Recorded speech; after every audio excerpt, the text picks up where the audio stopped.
DA बढ़ने से कितनी बढ़ेगी आपकी सैलरी और टैक्स कैसे लगता है, हर ज़रूरी सवाल का जवाब आपको इस वीडियो में बताएंगे। नमस्कार, बहुत स्वागत है आपका। मैं हूं आपके साथ ऋतु सिंह। महंगाई भत्ता केंद्र सरकार और सार्वजनिक क्षेत्र के कर्मचारियों को बढ़ती महंगाई के असर से राहत देने के लिए दिया जाता है। इसका उद्देश्य रोजमर्रा के खर्च में बढ़ोतरी की भरपाई करना होता है। डीए की समीक्षा साल में 2 बार होती है और इसका निर्धारण अखिल भारतीय उपभोक्ता मूल्य सूचकांक यानी AICPI के आधार पर होता है। 7वें वेतन आयोग के तहत पिछले कुछ सालों में डीए में कई बार बढ़ोतरी की जा चुकी है। हाल ही में सरकार ने 2% की वृद्धि की घोषणा की थी। इसके बाद डीए मूल वेतन के 60% तक पहुंच गया। कई कर्मचारियों के मन में ये सवाल रहता है कि डीए केवल एक भत्ता है या सैलरी का हिस्सा भी माना जाता है।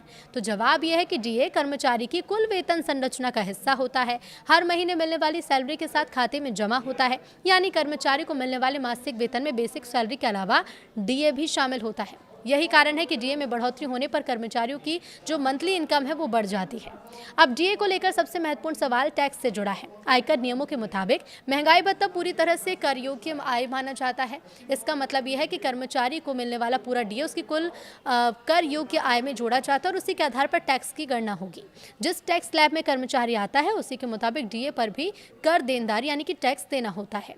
इसलिए डीए बढ़ने से जहां आय बढ़ती है तो वहीं टैक्स का बोझ भी कुछ हद तक बढ़ सकता है। अब ऐसे में ITR भरते समय डीए दिखाना क्यों जरूरी है?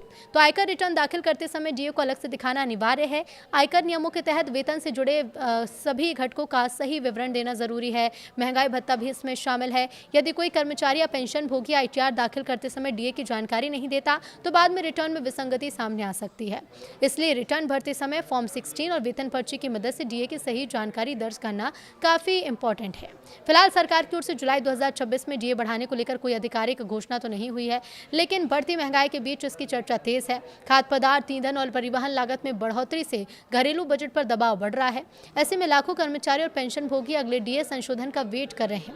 विशेषज्ञ मानते हैं कि यदि महंगाई का दबाव बना रहता है तो सरकार कर्मचारियों और सेवानिवृत्त लोगों को राहत देने के लिए डीए में एक और वृद्धि पर विचार कर सकती है।